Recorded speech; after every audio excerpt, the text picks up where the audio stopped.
All right, good evening, NOFA Nation. Welcome back to the 2021 Summer Conference.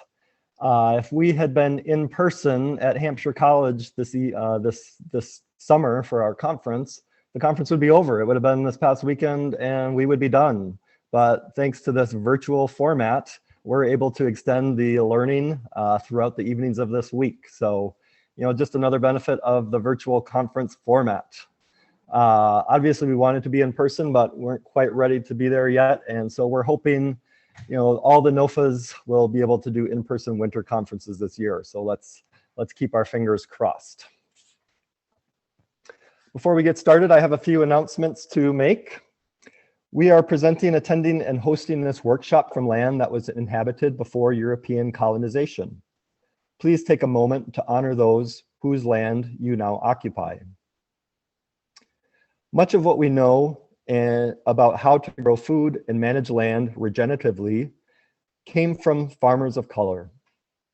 NOFA invites you to consider how to incorporate racial equity into your own work. We are on Zoom, and likely this isn't your first Zoom call, but just in case, if you need a reminder of some Zoom etiquette, you will be muted upon entry. You can unmute yourself at the end when we have questions and answers, but otherwise, please keep your line muted for clarity. I want to encourage you to use the chat feature for questions.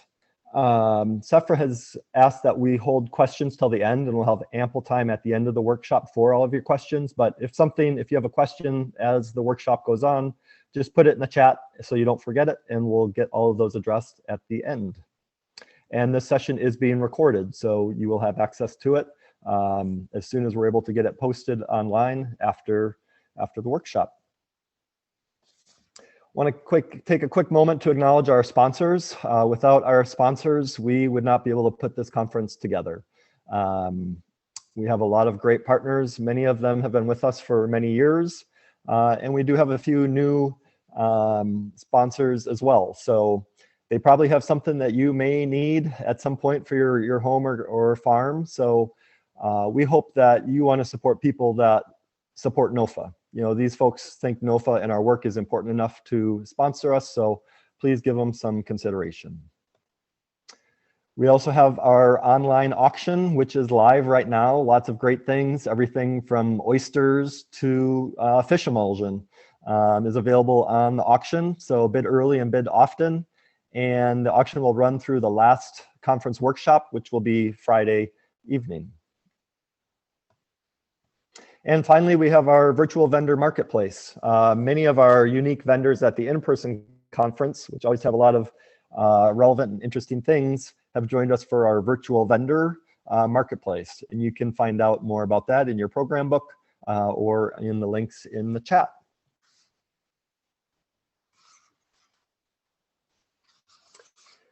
So with those quick announcements, I am now pleased to introduce our speaker for this evening. Sefra Alexandra leads NOFA Connecticut's Pollinator Health Initiative. She holds her MAT in Agroecological Education from Cornell. And Sefra believes seed sovereignty is one of our greatest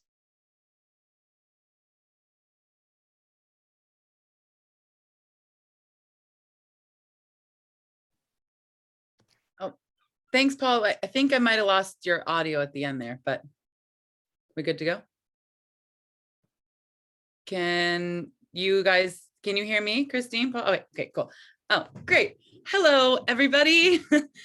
The Zoom apocalypse continues. Thank you so much to Paul and Christine and the NOFA Summer Conference. It's such a wonderful group of organizations that is doing such important work. And I'm delighted to be able to talk to you tonight about the Ecotype Project. I see some familiar faces there. Russ Cohen, the legend of perennials and edibles. I'm so glad that you're here. Always have so much to learn from this whole community that surrounds us. Tonight, as I share my screen, I am going to take, let's just make sure we have the right one.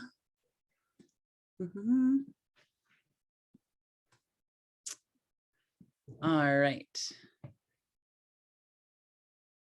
Tonight, we shall talk about the Ecotype Project, which is an initiative that I have been leading for CT NOFA, the Northeast Organic Farming Association of Connecticut. It started out as a pollinator health initiative, but it quickly became apparent that what we really needed was to fortify a native seed supply in the Northeast.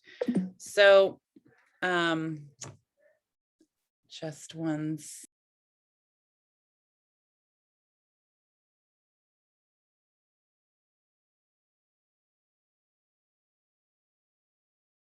Okay, so as you can see, this is a beautiful native pollinator founder plot with truly local native seed, ecotypic seed.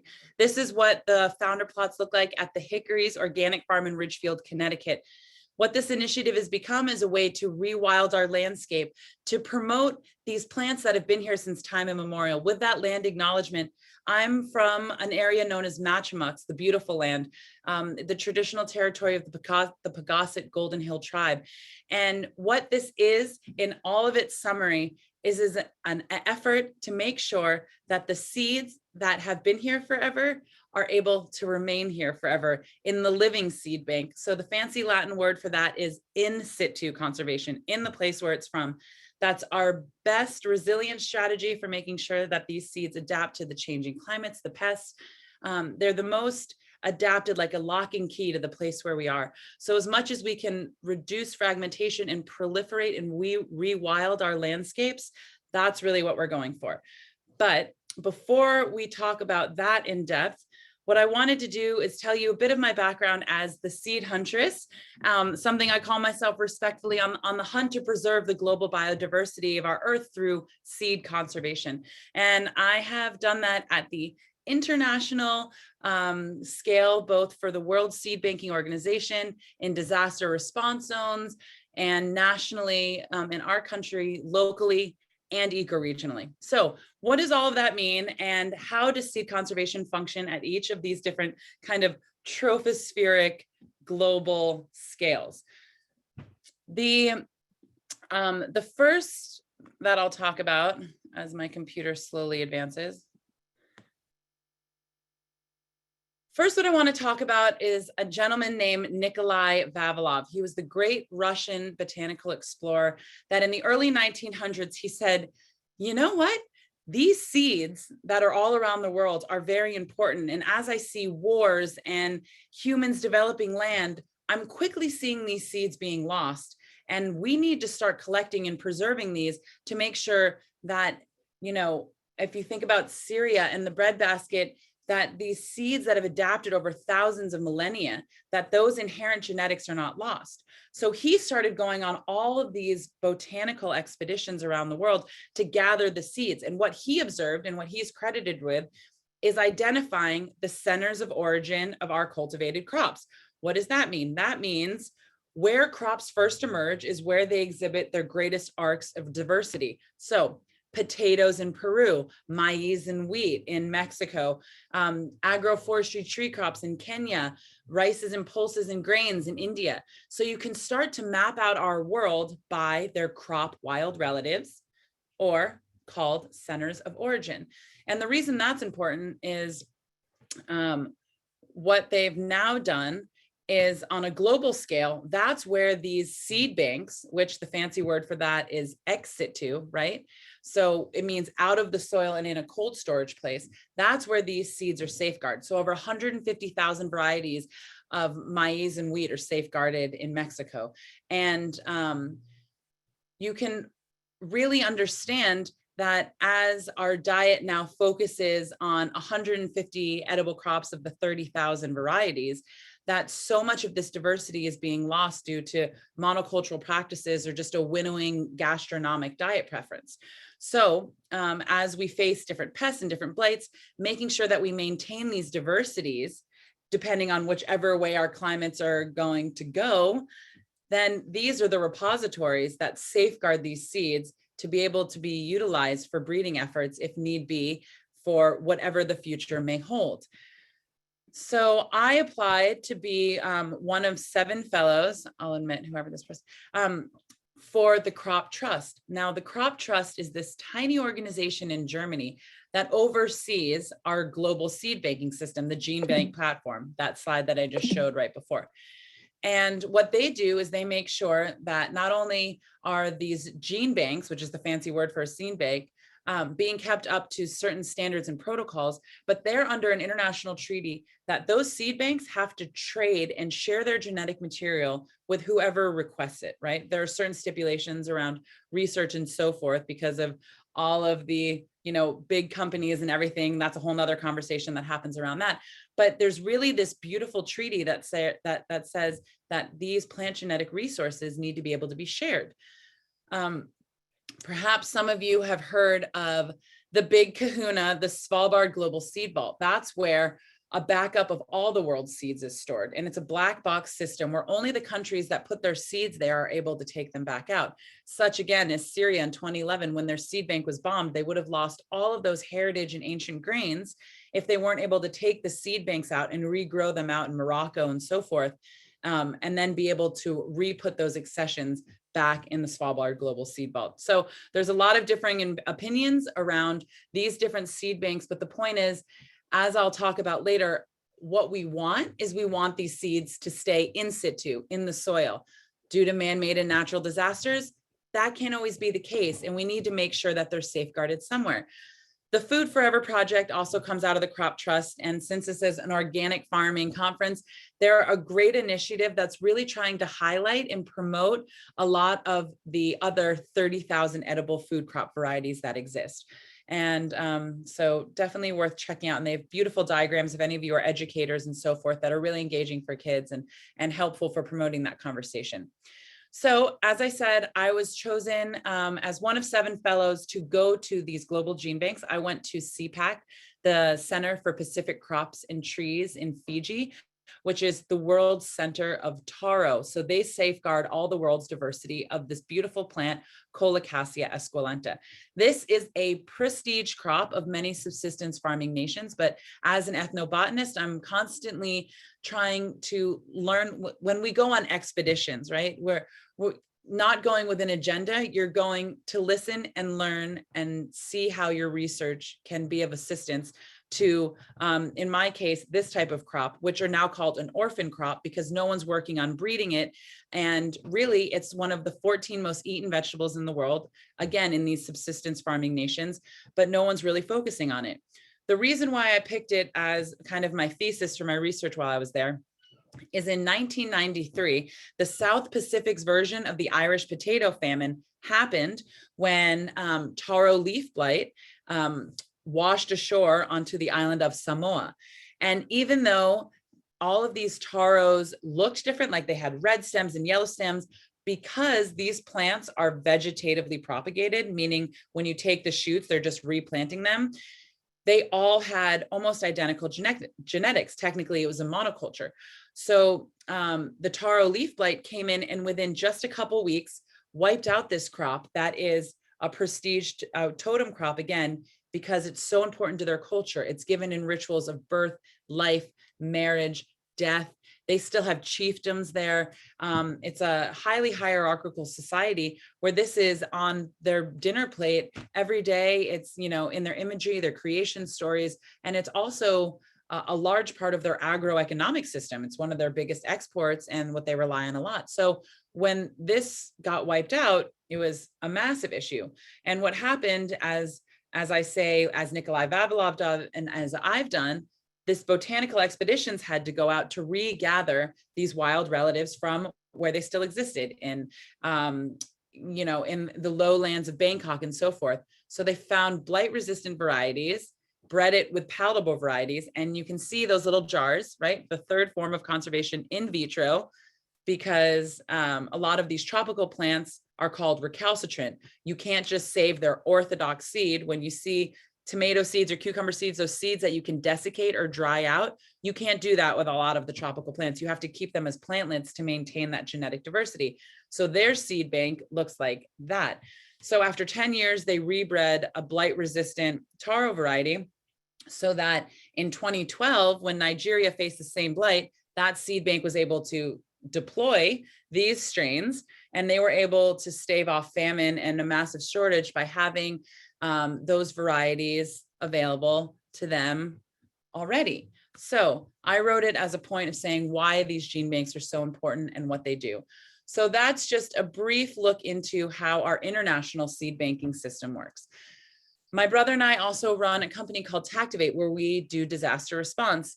And I work mainly in the food security sector. And this was in Haiti. After one of their hurricanes, I had worked for the Branson family and received a grant to fortify a community seed bank. This was after I had done a lot of trips down there, met with the great agroeconomists and the agroecologists. And I said, what do you all need? And what became rather apparent was what they needed was a local place to safeguard their bioregionally adapted seed, the seed that knows how to grow in Haiti, that's from there, and it can do well there. What happens oftentimes in disasters is they fly in what's known as Miami rice, and that's rice from the Carolinas or so forth.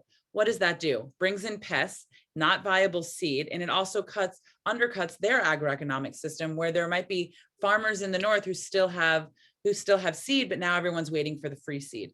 So the better system and the better approach is to give them, like, it's very hard to find glass jars in Haiti. So a lot of the funding I went to sending down proper storage jars, desiccation and dehumidification, and a great seed oil press that this female-led castor seed oil co-op can make their own value-added products to make sure that they can self-facilitate their own funding to keep this seed bank running, as most times with disasters, when the funding runs out and the machines that they can't fix break, it's kind of all for naught.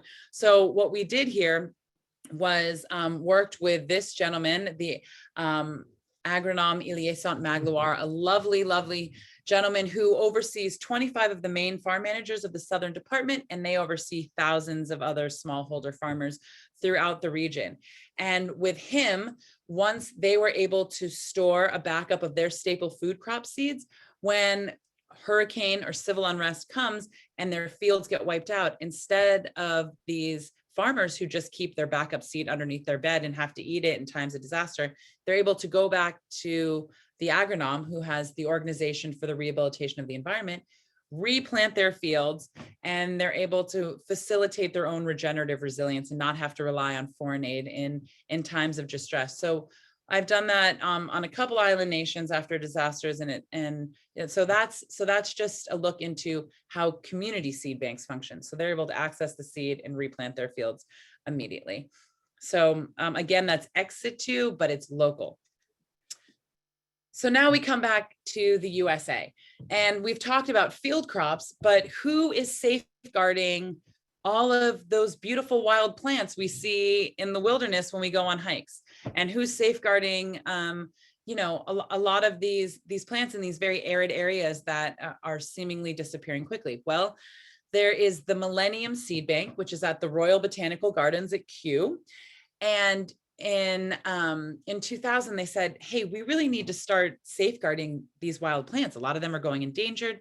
A lot of these are going extinct. Like, we need to make a system. And what they did is they created the Seeds of Success program, which largely functions out west in our country on BLM and Forest Service land, where they're given, like seed hunters, they're saying, you need to find and collect these seeds.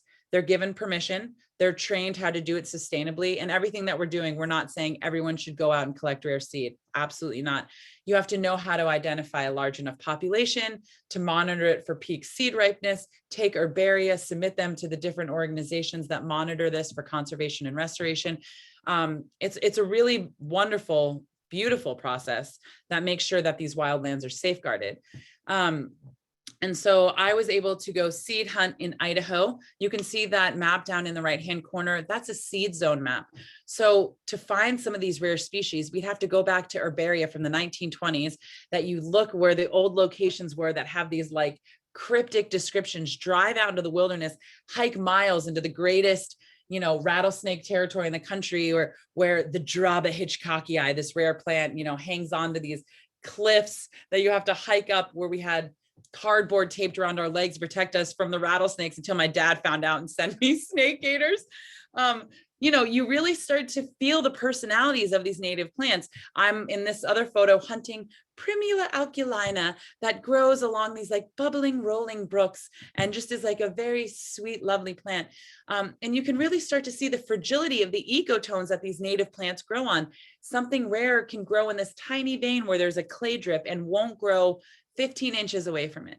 So it really makes you start to think about the need for making sure that we preserve and have a backup of these plants as, so much anthropocentric and climatic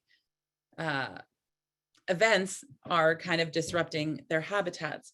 So that's how the wild plants are predominantly safeguarded on a national scale. All right, so now we're going to come back to the Eastern United States.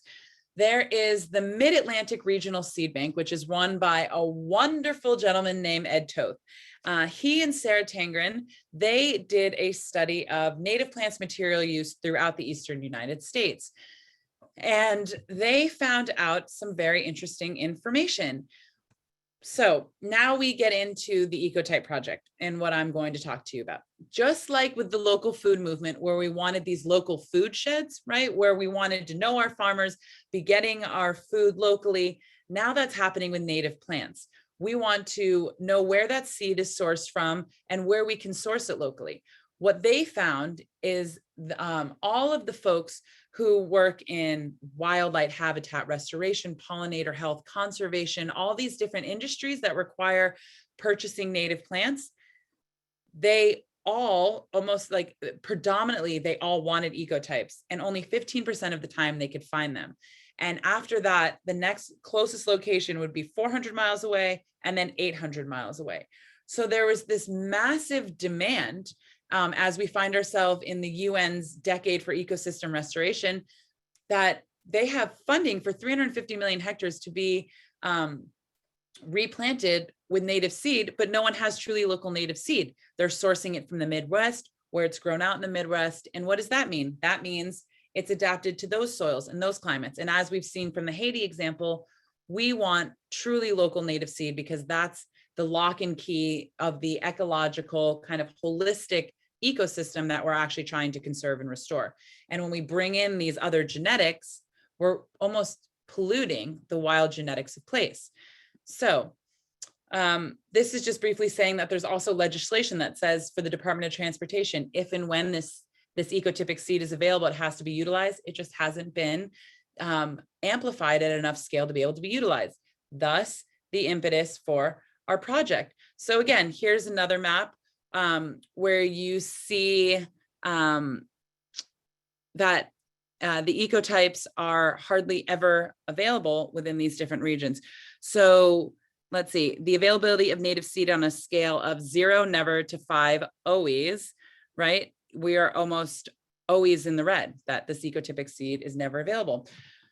So what do we do then to fortify, as Ken Green, some of you may know from Seed Shed, he coined that term seed shed, right? We have watersheds, we have food sheds.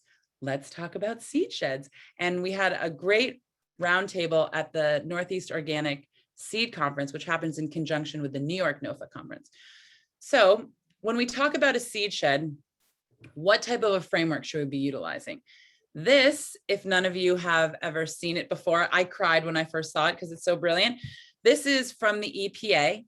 This is an eco-regional map, and this is the level 3. So what you can see is when we put our bug eyes on, right? If we're the fauna, we don't see where Connecticut ends or Massachusetts begins or Vermont or New Hampshire. What we see is we see the riparian corridors, the broadleaf forest, the coastal areas.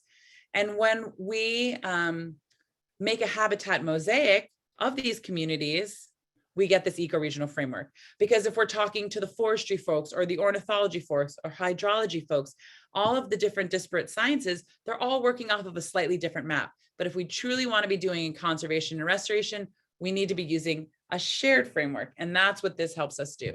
So the Ecotype Project, because we're out of CT NOFA, we've been focusing on Ecoregion 59. So you can kind of see the territory from New York City to down below in Maine.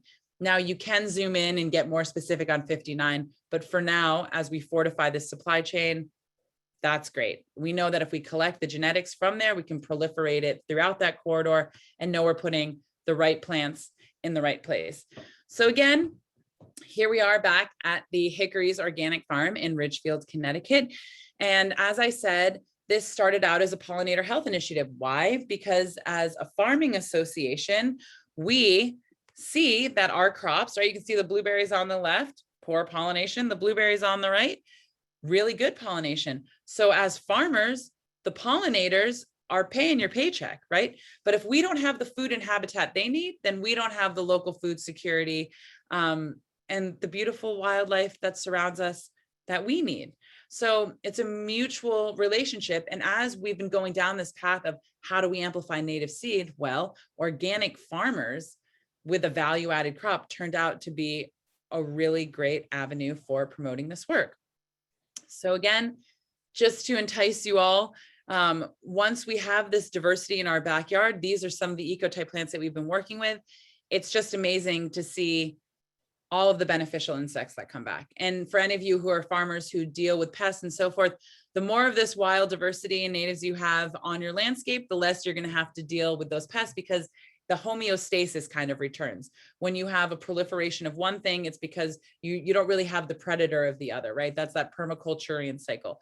So you can see that, and the red picture in the center is our founder plot farmers, which I'll talk about. They're even going out at night. So the pollinators aren't just out at different times of the day or the season, but also at night. So when we're talking about what plants we're bringing into the project, this is an amazing resource. Heather McCargo runs the Wild Seed Project up in Maine, and they do this beautiful publication that has really gorgeous illustrations, beautiful artwork that explains all of these topics that I'm talking to you about in very simplified, fun, clean, easily digestible ways. So what this image that I have here is just showing you is, as this woman from the South said, well, I saw her speak one time, she said, when you're planting for the pollinators, it's like you invite them over for a week and only feed them on Monday, y'all, if you don't have plants that are blooming from very early spring throughout mid-spring, late spring, early summer, midsummer, and so forth, right? You need to make sure that you have those different bloom times, make sure that we have food for them on the landscape at all times. And as this project grows, also at the different trophic layers, right? The ground covers, the shrubs, hopefully we get into the trees with more funding. But where have we started? I'll show you our plant list quickly, but this is just really to reiterate, what does it take to have a supply chain, right? That's great that we want these truly local native plants, but how are we getting these plants sustainably, regeneratively, respectfully out of the wilderness into cultivation, into production, and into the nursery trade? So this image here is from the Society of Ecological Restoration, another wonderful resource that mapped out how this all works, right? You can see collection from the wild lands, then you have to clean it, grow it, bring it to the nursery trade, and so forth. So a simplified version of this, I think I might have missed a slide, but we can see if it comes up. Let's see.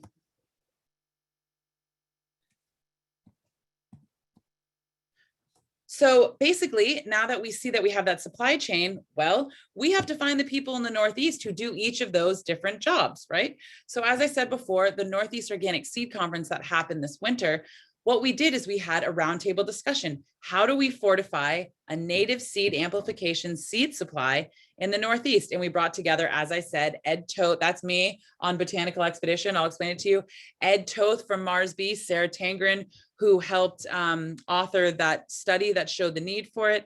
There's Heather McCargo. She has the Wild Seed Project. Then we have some great folks from Greenbelt Native Plant Nursery, Polly Wiegand from Long Island, Dina Brewster from the Hickories, again, Executive Director of CT NOFA, Uli Lormer from the wonderful Native Plant Trust, Alexis Doshash, Michael Butts, these heroes, right? But they're all kind of in these disparate parts of our Northeast and have never been brought together to have a conversation. What do we need? What do we need to do to make this all work so that we can all work together with the resources that we have? So with that, we simplified that other image that you saw. And this is how the Ecotype Project works.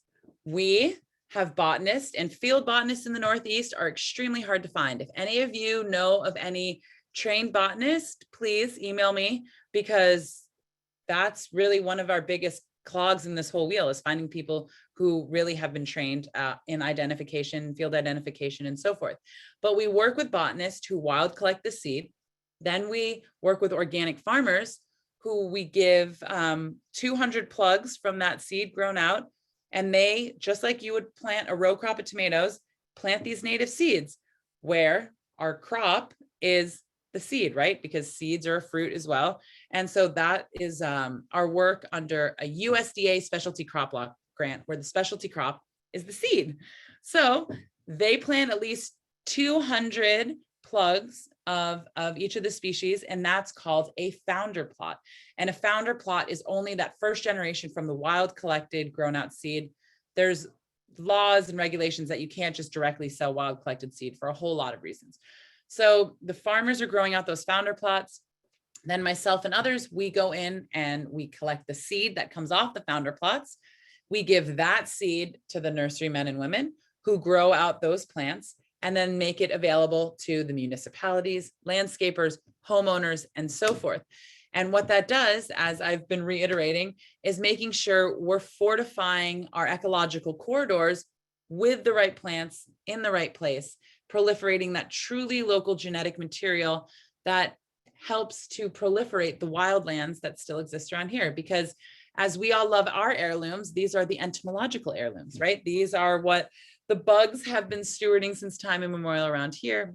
And we want to make sure that they still have access to that.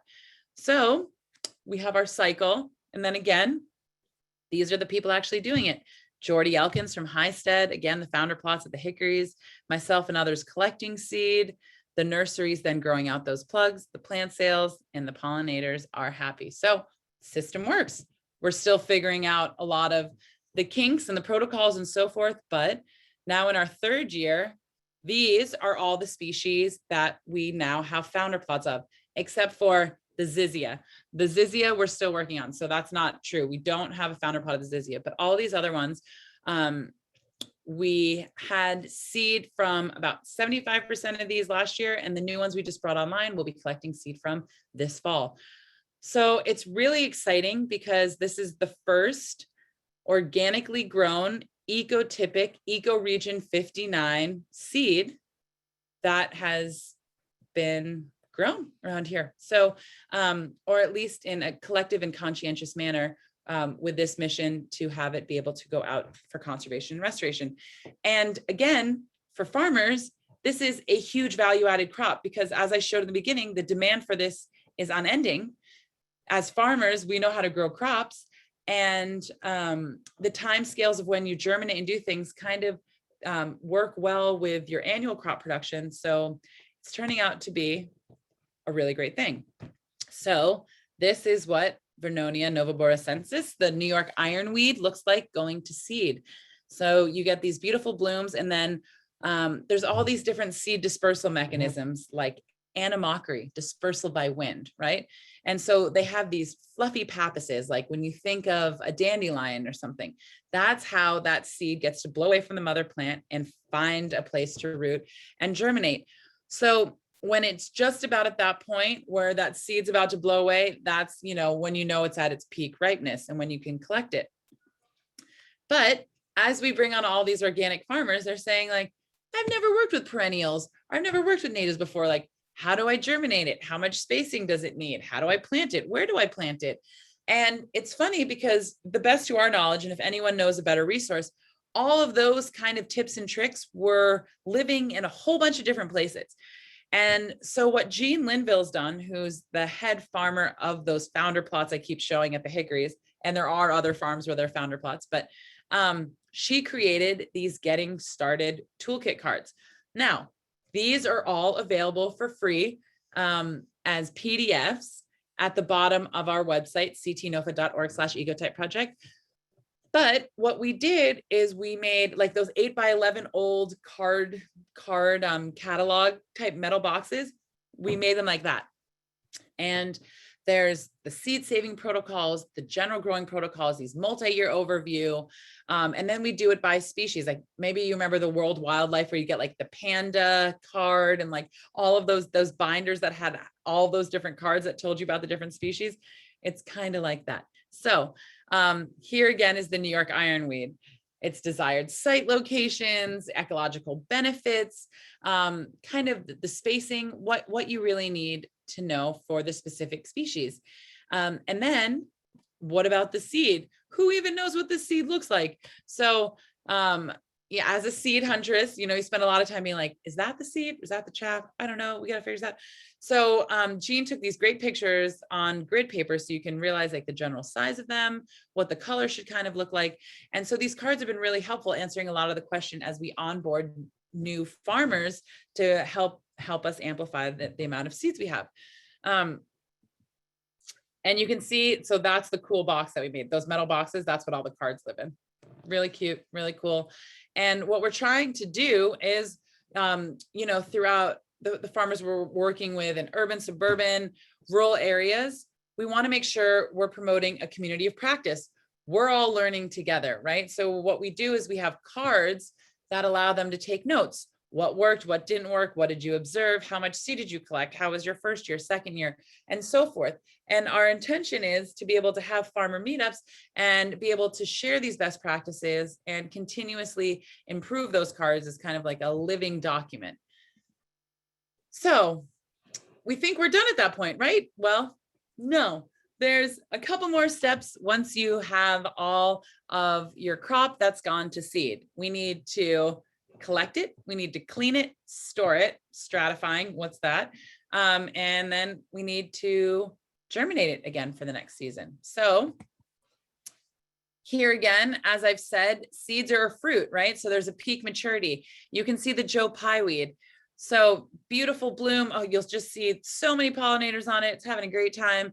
They actually get really high. So our farmers have been pruning them to keep them lower, and that promotes more branching, all sorts of fun tricks.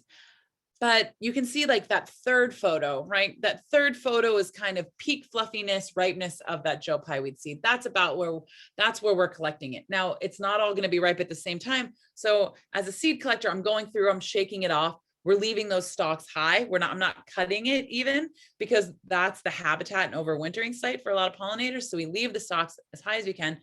And I'll shake off that seed. And then once the other parts that didn't come off ripen and get fluffy, I'll go back and collect that picture all the way down at the bottom. It's been on there a little too long, it's starting to look a little moldy. All right, we'll pass up on that. Okay, so next slide. Let's see. Sorry, a bit slow. So this, I think it probably will advance back to the Joe Pye weed. Okay. So again, here is the Penstemon digitalis, has kind of like a deer urine smell to it when it ripens up, but just beautiful hummingbirds, all sorts of fun things. You can see those seed pods, they turn like that burgundy red, and then they rattle, right? You can hear when the seeds are ripe there. And those are really fun. I think because I don't have the fancy machinery, my brother and I have a survival skills school in a mall in South Norwalk. I think I must have spent 3 weeks with like a board, just like hammering those seed pods open and then sifting them. So I just wanted to give you a feel for kind of what seed maturity looks like. So again, there's that Joe Pye, and you can see with my hand on the left how some of those flower buds haven't quite totally poofed out, and but the ones that look really fluffy, we're shaking into brown paper bags. Now, you're not filling up those brown paper bags too much because you don't want to promote molds. And after you shake it in there, you're hanging them in a place where the birds can't get to it, where it stays really dry out of the sun, because those seeds really need to desiccate down. They need to like dry out. Because if you try to do the next step where you're rubbing that pappus off when they're not totally dried out, you just crack open that seed and it's all for naught. So make sure you don't fill those bags too full. Make sure they get really dry. Cleaning is an adventure within itself.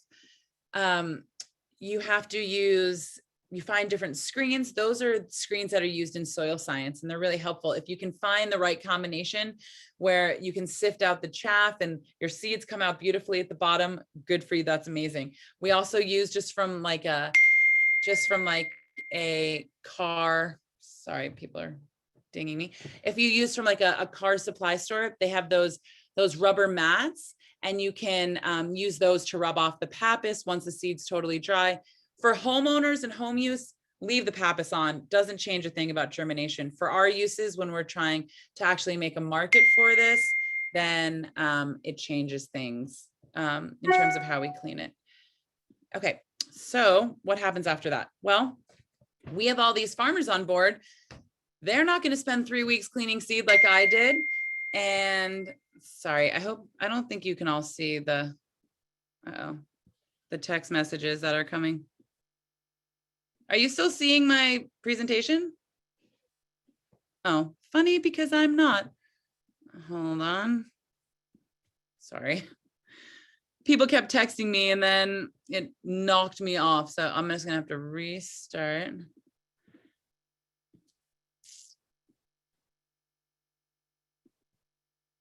All right.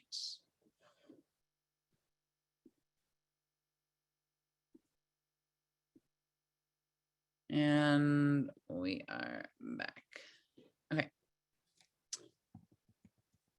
You already know all of these things now. We are getting towards the end. So now we have all of these farmers, and what we want to do now is form a seed collective so that we can all have a shared extractory. This is one of the things that we're missing that out west they do have, is places you can send to get your seed cleaned. We worked with the folks at Greenbelt, which is where all the New York City native seed is cleaned, where their founder plots are, and they're awesome. But we need one of those for the Northeast, for here. So with one of our grants, we got this amazing looking machine called the Winnow Wizard, made by this gentleman, Lutera, who works out on Frank Morton's wild seed. He's one of the greatest breeders of lettuces. If you like really weird lettuces, look up Frank Morton. And he said, I'm sick of these little clipper machines and these old school things that we use. And he invented this. So even though it looks very DIY, it's actually, there's a hopper that has this magnetic pull strip on it. It has these different screens to have varying winnow capabilities with movable, those bins on the bottom by, if you have heavier, lighter seed, blows off the chaff. We're still working out to see what the best settings are for our seed. But as CT NOFA, we will be opening this up to all organic seed farmers that are doing this work as a shared resource. So, you know, there's trainings that go along with that. But really we want this to be a shared collective endeavor. And here you have it. So that is our beautiful seed in really fancy, totally not recycled scientific jars. But you can see, I mean, when you see a jar of seeds, you don't really know how much work sometimes goes into it, from the botanist to the farmers to the seed collection. And now we have it. So we have been able to distribute it, and Dina and the farmers at the Hickories just started Eco59, the first seed company that is going to make this farm-raised ecotypic native seed available. Yay, because I've been giving Zoom presentations for the entire Zoompocalypse, and everyone says, where can I get seed? And I say, well, not really anywhere. Sometimes we have these plant sales. So it's really amazing that now that we have the resource, we can start to make it available. So then we store this seed, right? We want to make sure we keep it at certain cool, dark, and dry. Really, if you can just remember that, you're doing great. You want to keep it at a steady temperature. You don't want it in fluctuating temperatures. You definitely don't want it wet, and you don't want any sun hitting it. And those three things, you're doing pretty great. When we talk about some of the native seed, all right, if you think about native seed in the landscape, what happens? Well, that seed falls off the plant, it sits in the soil, and then what happens? Well, it rains and it snows and the ground freezes and thaws and all of these things happen.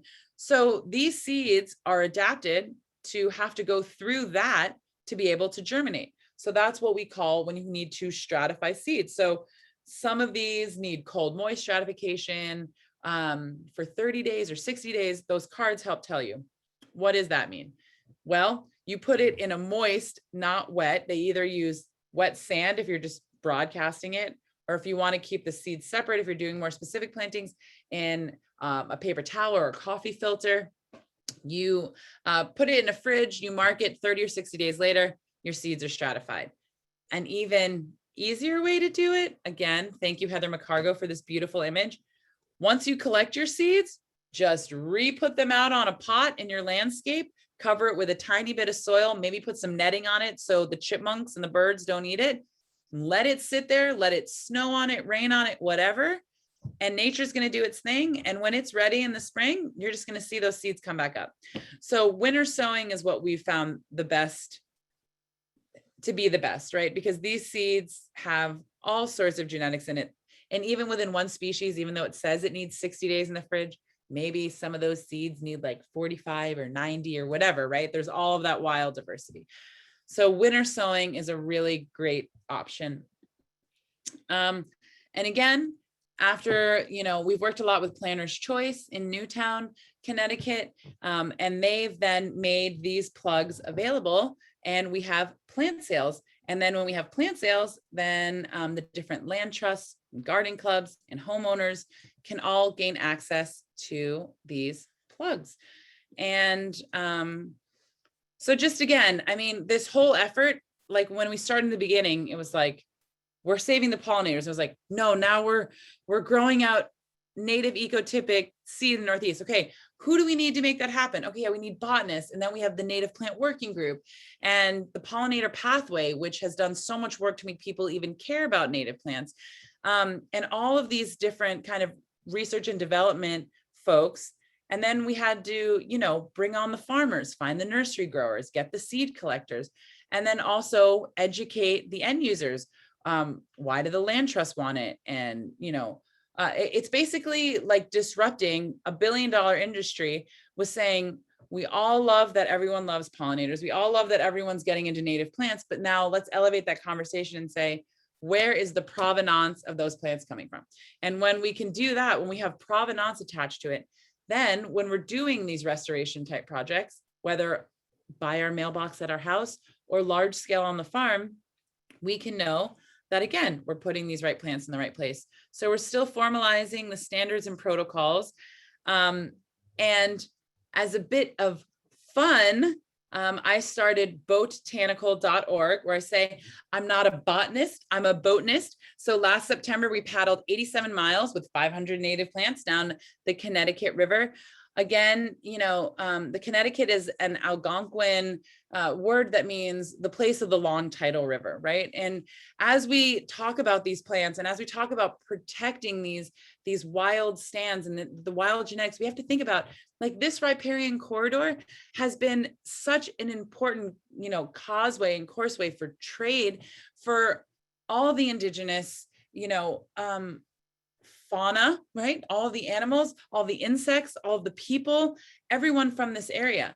And to be able to look at the species that proliferate along these riparian corridors and know that you're replanting them back in that living seed bank, then you have all of the ockeries, as they call them, right? So I said before, anemockery, dispersal of seed by wind; myrmockery, dispersal of seed by ant; anthropockery, dispersal of seed by humans, right? So we all have a role to play as caretakers and stewards. And when we go out into these beautiful wild lands, we want to make sure that we're not just taking in the beauty, right? But we're giving back. So my intention with the botanical expedition, and the next one is coming up mid this September, where we paddle from the top of the Massachusetts border, where we ended, to the mouth of Long Island Sound. We started last time at the John Ledyard Canoe Club in Dartmouth. He made his own canoe, was of the first class of Dartmouth, was on James Cook's expedition, cool person. But what we're trying to do is just promote fun and say that we can all be citizen scientists and citizen conservationists. And you don't have to go to the Himalayas to be on expedition. I'm a member of the Explorers Club, which is kind of the hallowed halls of the flag carriers of, the Shackletons of the world, and also of Wings World Quest, which is one of the leading organizations supporting women in science and exploration. But just as a way to say, like, we can all we can all do these magnificent things in the wildernesses that just surround us, even in the urban environments or wherever you are. There's patches of land to imbue and with these beautiful plants. And when we do that, we create these, you know, defragmented hopscotch, as Doug Tallamy says, you know, the home front, I forget, I'm sure someone on here knows, home front something, but you see what I'm saying. It's just, we all have a role to play. And that's why this project is so exciting, is because it brings together botanists, conservationists, farmers, land trust, gardeners, kids, the pollinators. We're all here. And the ROI of seeds is so encouraging. You plant one seed, you get millions. We out of those 200 plants of Joe Pye, we're literally collecting millions of seeds. So it's really encouraging. These are a bunch of the resources that I've mentioned. This is in that shared folder that I believe the link was already put in the chat for. I know we'll have some time for questions. And if of interest, I have a couple short videos from my fields work. I made a cartoon from the work I did in Fiji on taro. There's a little documentary, 3-minute documentary of the work in Haiti. There's a short video on the Ecotype Project, but those can also be found at these different websites that you see here. So botanical.org, seedhuntress.com, ctnofa.org/Ecotype Project, and then Eco59 is the seed collective. So, and my email is down there. And with that, I just say, you know, as my great mentor, Bill McDormand, he would take a cell phone in one hand and a seed in the other. And you said, which has greater technology? And it said, the seed, because it's been able to adapt for all time. And so may we all be caretakers of these living embryos that, you know, an acorn grows an oak. How magnificent, right? And to be able to still be in a time when these seeds are around us and we can help proliferate them and make sure we're doing our part. Bill McDormand also says we're the people of the pinch, at a pinch in time in our genetic biodiversity, when we can either stand by and watch this great erosion of our diversity or stand in as stewards, as caretakers. So I'm sure you all are doing excellent work, and I hope this helps illuminate the fun of ecotypic seed. And I'm excited to hear any of your questions. Thank you so much.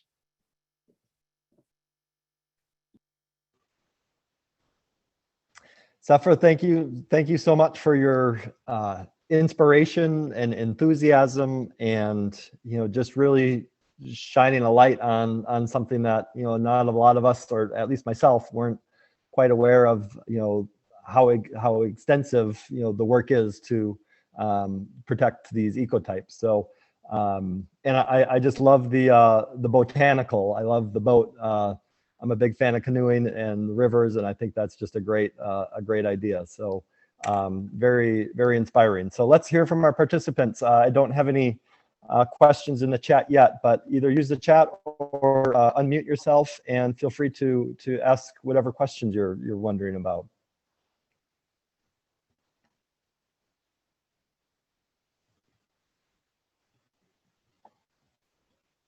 I have a question. So hi, I'm Rosemary. Hi, Rosemary. Hi. So the folks who have access to the seeds, right, that are being produced through the project, you mentioned our organic farmers specifically. And I guess I was wondering about kind of smaller scale operations where I don't know that you would classify them as a farmer technically, but they're folks who are running sort of independent small scale nurseries who are also cultivating native plants. I mean,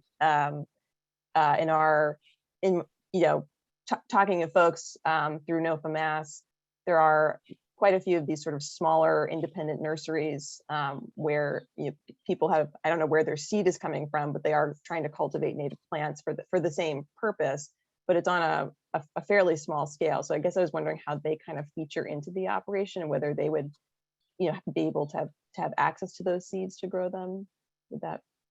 It's such a great question. And honestly, as we walk the road, as we make it, that's why we're really at this point where we're like, we need standards and protocols for each of those different points of the cycle, right? Because right now the botanists are working off of those SOS protocols, but it's not really for the same mission that SOS was created for. So we need to do a variance of that to track provenance just at the beginning, right?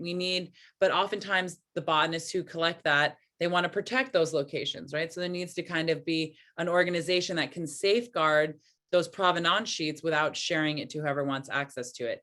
Once we get to the organic farmers, right? Now, not everyone's certified organic, but if they're using all natural or best practices, then we can't let, perfect be the enemy of good. And obviously, as organic farming associations, we all know the nuance inherent with having that organic certification. So, but we're trying to make sure that there's a set of protocols that the farmers who come on are able to utilize. And then we're able to pass that provenance on from seed to the founder plot, right? And again, with everyone who has interest in this, we've had to limit who we give out these initial plugs to for founder plots by kind of defining what that means, just where the best cases of amplifying that seed comes from. Then once we get to the nursery trade, making sure that OMRI, approved potting soils and so forth are utilized. That's kind of where we're at now. And we're trying to say, because if every nursery just starts going out and doing wild collections on their own with maybe friends or areas or places in their backyard where they know they have that, if they have permission, is that better than buying native seed from the Midwest? Sure, absolutely, right? If you have the permission to do it.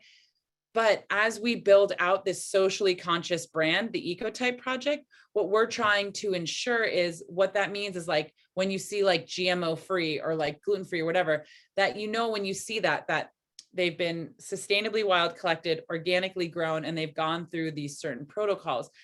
So, I mean, right now in terms of the nurseries, it's kind of like we need to have a tete-a-tete, like a brain trust meeting of the best way to facilitate that, because we don't have a clear answer for it, because we want as many nursery partners and as small native plant nurseries growing. So it's kind of a roundabout way of saying we've been giving free seed to organic farmers for founder plots, but anyone else, like if you have a native plant nursery, now you can buy that seed, right, from Eco 59 and start your plugs that way. And then it's just a matter of like what gets those plant sticks, right? Just like what gets approved as official Ecotype project. And that's kind of where we're looking out to the community and still having those types of conversations as we're creating those standards and protocols. But you can definitely now within Eco 59, you can access that seed. And yeah, does that help clarify it at all? It does. And it's helpful to know that people can now purchase that seed. That's something that we can, tell folks. Where are you located? I should say I work with NOFA Mass. I coordinate the pollinator network through the organization. Yes. I knew your name looked familiar. Okay, great. Yes, I should have maybe said that up front. And then, but yeah, I live in the eastern part of the state, but I'm talking to people, across the whole state. Well, that's so great, because I think now, you obviously have the Native Plant Trust for all of you in Massachusetts. They're kind of like the mecca of all of this knowledge. And so they have Nasami Farms as well. So that's a really wonderful resource. I think they might have plant sales like 1 or 2 times a year, but I know it's not public facing that their access, but they do a lot of restoration work. But I think it's really encouraging and would be really great to get more of the organic farms having founder plots. I think there's a couple colleges and wildlife refuges now that are coming online with some founder plots. So I think it's all happening, but I love what you're doing, and any way the Ecotype Project can help support it, we'd love to. Yes, I'll be emailing you. That's great. Great, thank you. Let's go to chat here. Rosone has a question. How do you decide which species to collect seed from and grow out in founder plots? Any consideration to the species on native bumblebee expert Dr. Robert Greger's list? Was that from Russ, did you say? Yes. I don't know, Russ, what species should we be collecting? We It's the same thing as we're looking for field botanists. We have the demand from the different nurseries that we're working for. We need early spring, like Zizia, you know. We can't find the partridge pea, which is like a really great nitrogen fixing ground cover. Obviously, so many of the species that promote the specialist bees. We work with Dr. Kim Stoner, who's the state entomologist. But yeah, that's a definite part of our question is what species should we be bringing online next? And that's predicated by funding and having different farmers who are willing to put in at least 3 founder plots. So Russ, if you have any suggestions, I would certainly. Hi, Sefra. So you know what my bias is. I'm interested in native and edible species, edible by people. And as I think you know, there's over 180 species that fall into that category, most of which would grow in ecosystem 59. So let me just pick one, like sweet goldenrod, for example, Solidago odora. That I understand has some value to our native pollinators, that there's some native pollinators that seek out that particular species. And for those of you that don't know, it's a plant with a licorice flavor, leaves and flowers. It's one of our species that the American colonists turned to make tea from during the Revolutionary War era when they were boycotting British tea. So, and it's very easy to grow. The seed needs no treatment whatsoever. It'll basically start germinating 2 weeks after you sow it, and that could even be the same growing season that the seed ripens. So that's the one that immediately comes to mind. And unlike other goldenrods like Canada goldenrod that can be a bit thuggish in the landscape, the sweet goldenrod is clumpy. The place where I see it growing in the wild, I don't see it taking over an area. It's growing here and there in discrete little clumps of about like a foot or 2 feet in diameter. So it's occupying at most 10% of the space where it's growing. It's not forming a monoculture or anything. Russ, for those who haven't seen it, that amazing plant list guild that you made of all of the native perennials and edibles by kind of habitat. Yeah, I can drop a link to that in the chat. Yes, that Okay. is one of that was one of the most helpful thing when we were doing I was doing like halophytic perennial edible landscape design, and that is just the best resource there is. So thanks for that. Yeah, that's great. Solidago odora. Great. If anyone else out there has suggestions of plants we should utilize, love to know. And there's also like the Xerxes Society, and there's a lot of really great resources. Pollinator Pathway has a lot of really great educational resources for any of you all looking for that. But I don't know. It all depends what you all want to do. I'm happy if there's more questions to answer them, or I can show you that quick 3-minute video from Haiti or Fiji or. Let's, there's another, just to add on question from Russ about do you know what plants, what species you're planting on the boat trip this year yet? Oh, that is a great question. I'm getting them from Daryl Newman at Planter's Choice. And I don't know. I mean, I haven't paddled the Connecticut River from the top of the Massachusetts to the Long Island Sound. Are any of you along that riparian corridor? Do you want to, I can, all coming from that list that I've shown you that's on the Ecotype Project. So it'll definitely be some New York ironweed, some Joe Pye. We have this beautiful yarrow. We have some Rudbeckia, Mimulus, cardinal flower, penstemon. Some of the, what do you think about planting some of the mints along the pycnanthemums? I think we'll probably do some of those, but we're just going to take a great array. And what we do is we work with folks who have the wilderness campsites, but also farms that are along the river. So if anyone knows of any farms in that area that I should get in contact with, I would love to know. Can you hear me? Yes. Okay, so as you probably know, there are 2 these wilderness campsites that our Department of Conservation and Recreation and Mass partnered with the Appalachian Mountain Club to establish. There's one in Montague, the town of Montague, and there's one in the town of Whately. And these are both sites where I have done native edible plantings with the encouragement of the two co-sponsoring managing entities who found out what I was doing and said, Russ, why don't you plant some of your plants at our sites? So I have. And the idea is, so when folks are paddling, including you, if you stop at these sites, you'll be able to supplement, whatever food you're bringing with the native edibles that are now established at these sites. So I haven't been to the sites within the past year, so I don't know what's currently thriving. Some of the plants are small and it'll be a while before they're big enough to start producing collectible food. But for example, one species that I hope should be available while you're planting is the hobblebush that I planted at the site in Montague.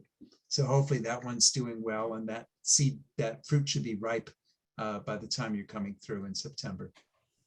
I will definitely be emailing and calling you about all that. That's such a great idea. And that's what I found as someone who, I've studied a lot of herbalism and all these different things. And, when we look at the wild bergamots and we look at the yarrows and we look at all of these plants, there's so many traditional uses of all of these plants as well. And it's so great to be able to learn so much about all of those different, ways that they were utilized on the landscape and how important they are to this area for so many reasons. Great. Thank you, Russ, for the questions. Vivian Orlowski has a question. Wonderful presentation. Have you been in touch with any national heritage areas? National heritage areas are partners of the National Park Service, and many are based on bioregions that cross state borders, including 2 that follow river valleys in Connecticut and Massachusetts. Not directly, but I would love to.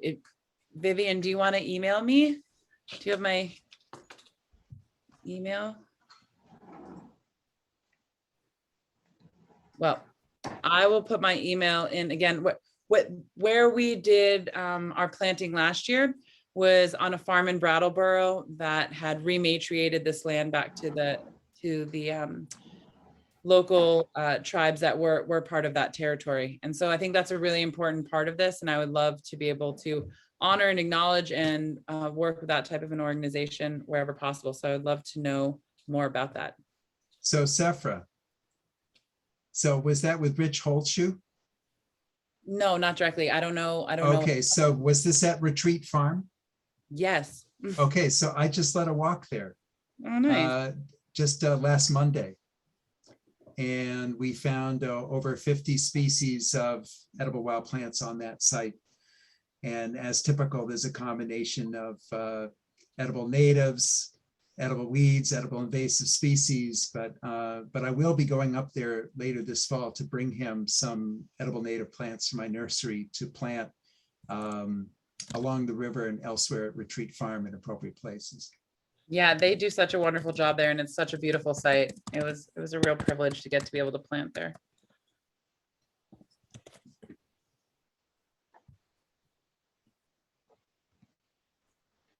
Great. Any other questions or comments?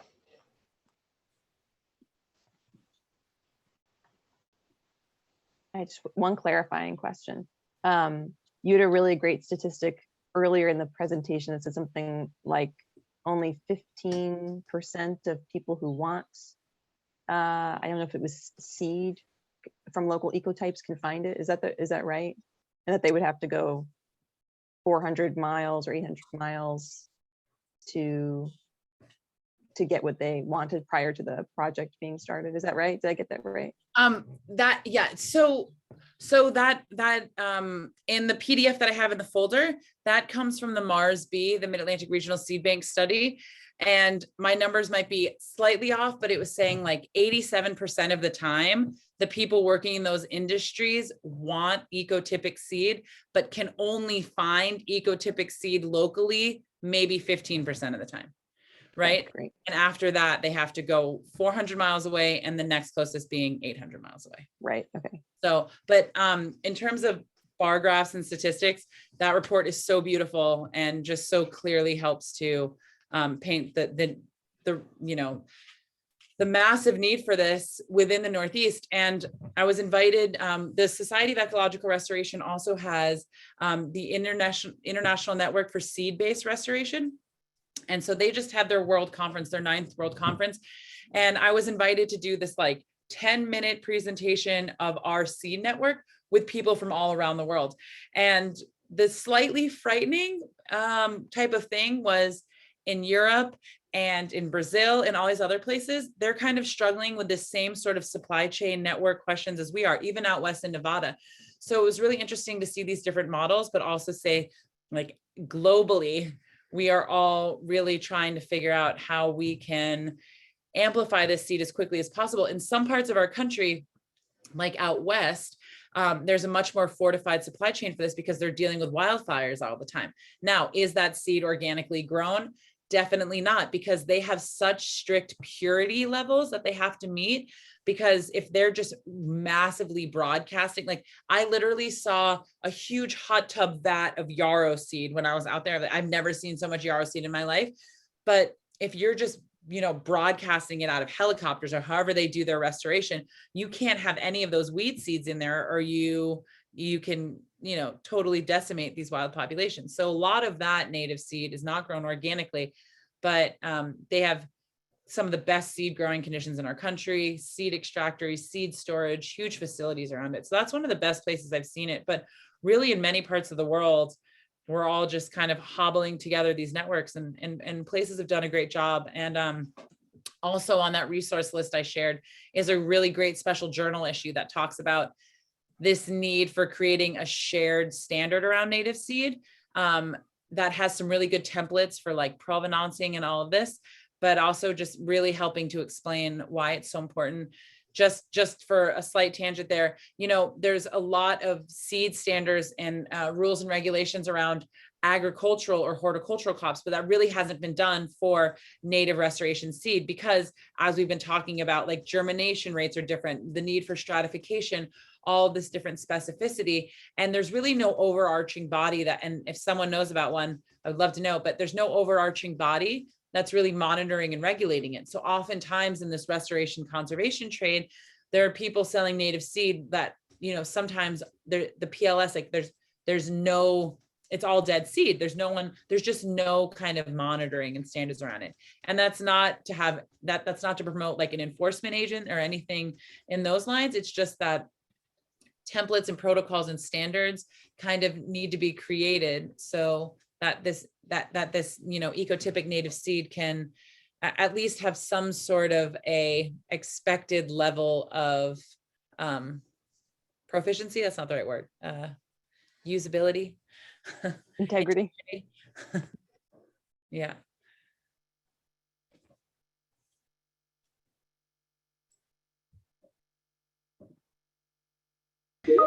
Sefra, I wanted to mention, I really liked your comment about tying it into just the indigenous history of some of the seeds. And I think that it could be probably a really interesting project to combine the two into both the native seeds and the regions that they're associated with, but then also the historical use for them, and educating people about both. And I think that could be a really valuable opportunity to both encourage the seed usage themselves, but then also probably bring it one step further in terms of how to actually understand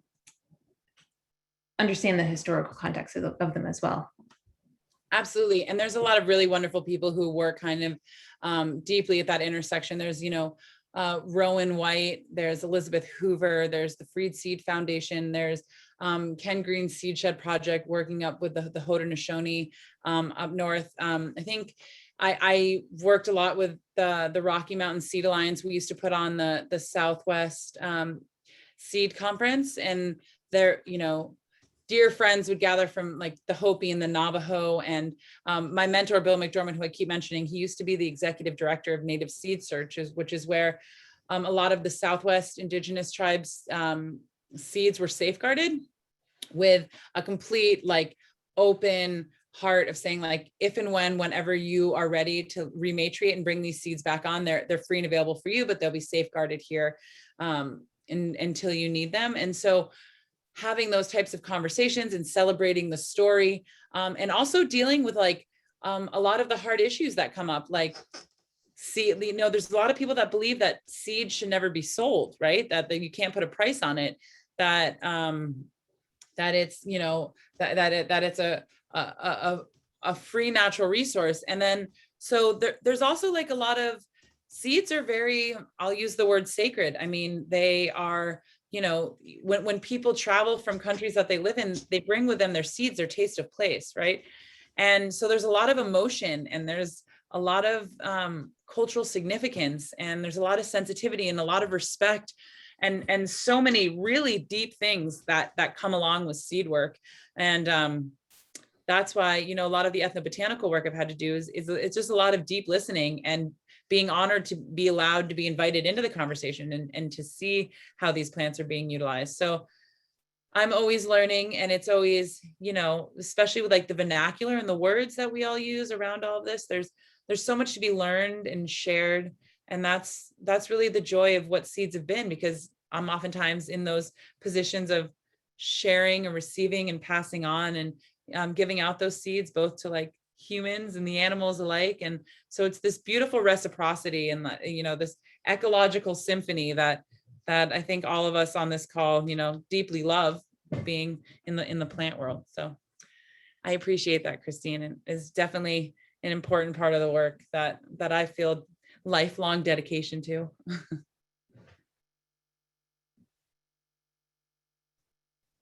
Thank you. That's great.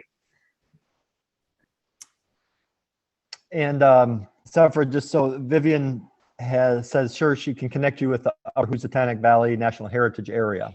Oh, wonderful. Your work would fit well with our new Operation Pollination program. Great. Operation Pollination. I love it.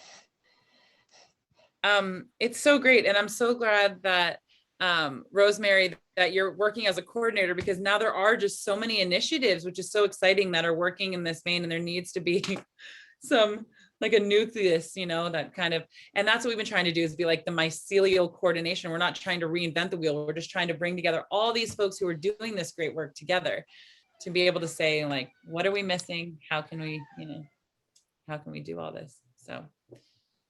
Well, and I think the analogy you said of making the road as we walk it, it really is applicable here, because we are, as you've highlighted, there's so many needs that still need to be met and addressed and even considered in the work that you're describing. So it really, to see the early steps and how much needs to be done, but how much you've gotten started and identified already is really exciting. Well, I think I'm like, the cheerleader, all this, but there are certainly like that whole ecology I've shown. I mean, they're doing such massive work. I mean, it is definitely a huge dedication to get these founder plots established. These are wild plants. They do want to live, but to have them doing as well as they're doing with the farmers that we're working with is just, it's a beautiful thing to see. And it's really encouraging about just, that wonderful relationship that the organic farming associations can have with the conservation world, which is, such an exciting confluence to be working at. That's great. And thinking, further down the road, the economic opportunity, the potential for farmers to be able to grow these crops and diversify. So that, again, just another tie into the agricultural, food and farming and seed. Right. It's beautiful. And yeah, just having these habitats is just going to increase the yields of what you're already growing too, and help reduce pests. So I don't think there's any downside to doing this work, which is wonderful.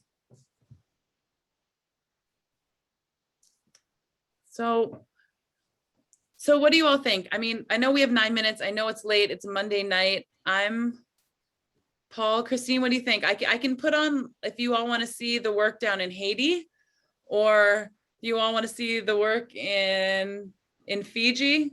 Is there a preference? And if you want to sign off, right, I guess, Christine and Paul, it's up to you. I'm saying I'm honored that you all have taken the time in your life to come listen to this, and I hope you stay involved with the project. But what do you all think? Should we? Why don't you, why don't you pick out one video, and I'll just mention that I did put a link in the chat for a evaluation link. So please provide any feedback, not only on this workshop, but on the summer conference in general, and what we can do to continue to improve, and what we can offer that you would be interested in. So please provide feedback, and thank you to all the participants attending. And we do have workshops the rest of the week here, so we'll be going through Friday, so continue to keep tabs. And then if you want to just play a video, and maybe we can once that wraps up, we can call it a night.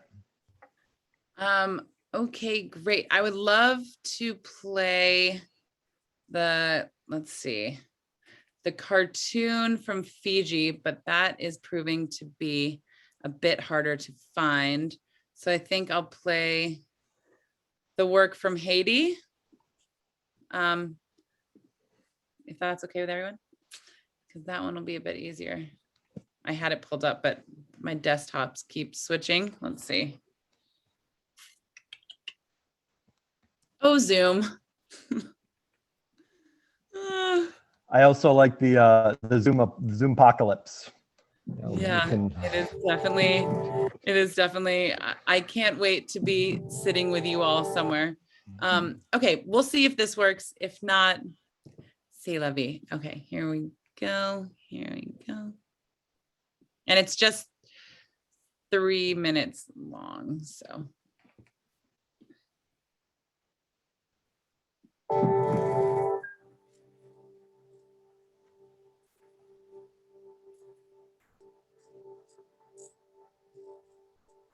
Seed, it's a living material. It's the most important input in food production. If we don't have quality seeds, we can't produce enough food for the people.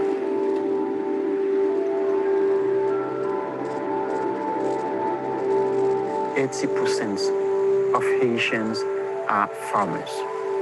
We have to understand, losing the seeds, there is a part of the culture we lose, a part of the relationship between farmers. When we lose a seed, it's like we lose all of this exchange between ourselves.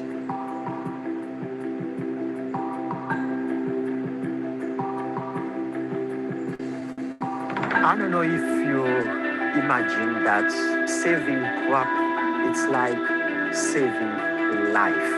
This is what we eat to get the energy to keep going in life. Now we are facing climate change. There are some crops didn't pay attention, and then we think that, okay, we are losing this crop. And then we realize that these crops we are losing are the crops that the most tolerant to drought, the most tolerant one to drought. We never know what will happen. This is the most important thing that remains for me to do. Educate the people, try to set up a system with them. Each time we bring seeds from outside, if it's not done by a professional, there is a lot of risk to bring pests in the country. We want to prevent this type of accident to happen to us. All the new generations, they have to continue. They have to keep eating all the diversity of food we have.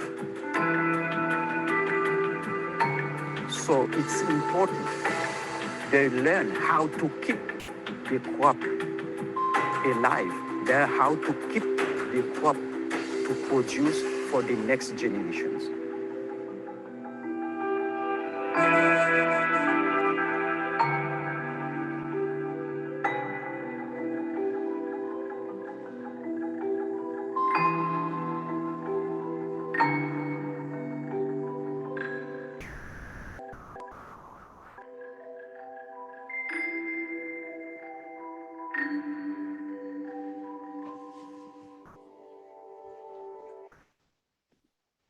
So with that, I bid you a wonderful evening.